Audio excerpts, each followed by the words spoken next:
കാലിക്കറ്റ് സർവകലാശാലയിൽ സമരം ചെയ്ത വിദ്യാർത്ഥികളെ സസ്പെൻഡ് ചെയ്തതിൽ പ്രതിഷേധിച്ച് SFIയുടെ സമരം തുടരുകയാണ്. സസ്പെൻഷൻ പിൻവലിക്കണമെന്നാണ് ആവശ്യം.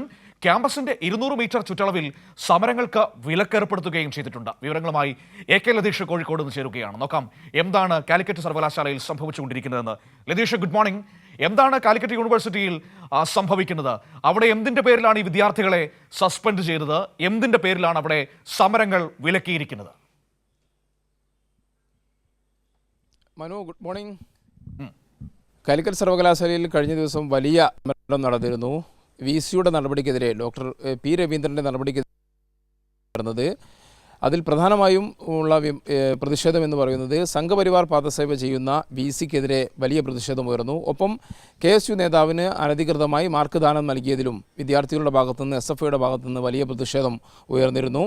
ഈ പ്രതിഷേധത്തിൽ പങ്കെടുത്ത അല്ലെങ്കിൽ സമരത്തിന് നേതൃത്വം നൽകിയ 9 വിദ്യാർത്ഥികളെയാണ് ക്യാമ്പസിൽ നിന്നും സസ്പെൻഡ് ചെയ്തിരിക്കുന്നത്. ഈ വിദ്യാർത്ഥികളെ തിരിച്ചെടുക്കണം എന്നാവശ്യപ്പെട്ടുകൊണ്ടാണ് SFI കഴിഞ്ഞ ദിവസങ്ങളിൽ സമരം ആരംഭിച്ചത്. എന്നാൽ സമരത്തിന് വിലക്ക് ഏർപ്പെടുത്തിക്കൊണ്ടുള്ള നടപടികളിലേക്കാണ് VC ഇപ്പോൾ കടന്നിരിക്കുന്നത്.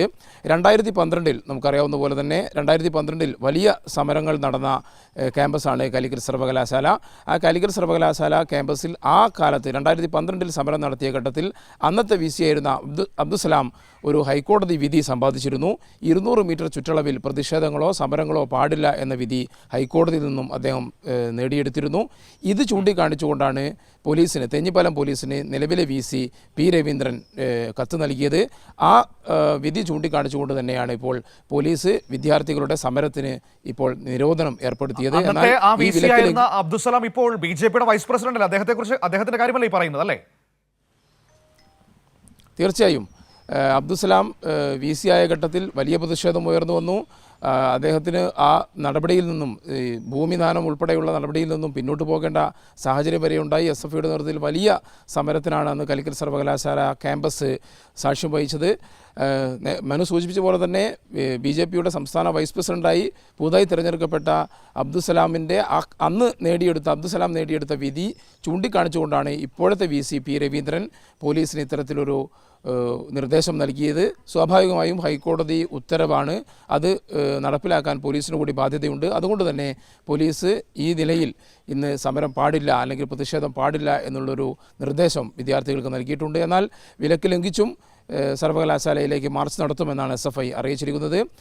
സർവകലാശാല VCയുടെ P. രവീന്ദ്രൻ്റെ സംഘപരിവാർ പാദസേവയിലും അതേപോലെ തന്നെ KSU നേതാവിന് അനധികൃതമായി മാർക്ക് ദാനം നൽകിയതിലുമുള്ള പ്രതിഷേധം കത്തുന്നതിനിടയിലാണ് ഇത്തരത്തിൽ ഈ സമരത്തിന് നേതൃത്വം നൽകിയ SFI നേതാക്കളായ 9 വിദ്യാർത്ഥികളെ ക്യാമ്പസിൽ നിന്നും പുറത്താക്കുന്ന, സസ്പെൻഡ് ചെയ്യുന്ന നടപടിയിലേക്ക് VC പോയത്. ഇതിനെതിരെയുള്ള പ്രതിഷേധം അലയടിക്കുന്ന സാഹചര്യം യൂണിവേഴ്സിറ്റിയിലുണ്ട്. അതിൻ്റെ തുടർ സമരം ഇന്നും ഉണ്ടാകുമെന്ന് തന്നെയാണ് SFI അറിയിച്ചിരിക്കുന്നത്.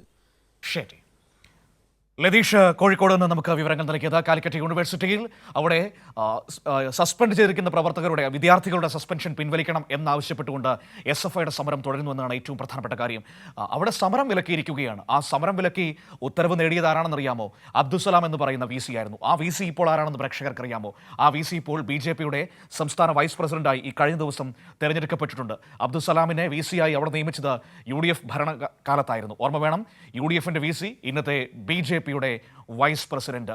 ഇത് ഞാൻ പറയാൻ കാരണം, ഇപ്പോൾ ഈ മോഹനൻ കുന്നുമേലിനെ ഓരോ ദിവസവും പിന്തുണച്ചുകൊണ്ട് രംഗത്ത് വരുന്നത് പ്രതിപക്ഷ നേതാവ് VD സതീശനാണ്. അതുകൊണ്ട് തന്നെ ആ പഴയ ചരിത്രം ഒന്ന് ഓർമ്മിപ്പിച്ചുവെന്ന് മാത്രം. പണ്ട് ഇവർ നിയമിച്ചിരുന്ന VC ഇന്ന് BJPയുടെ വൈസ് പ്രസിഡന്റാണ് എന്ന് ഈ ഘട്ടത്തിൽ പറഞ്ഞു വെക്കേണ്ടി വരുന്നു. അതിൻ്റെ വലിയൊരു രാഷ്ട്രീയം നമ്മുടെ മുന്നിൽ നിൽക്കുകയും ചെയ്യുന്നുണ്ട്.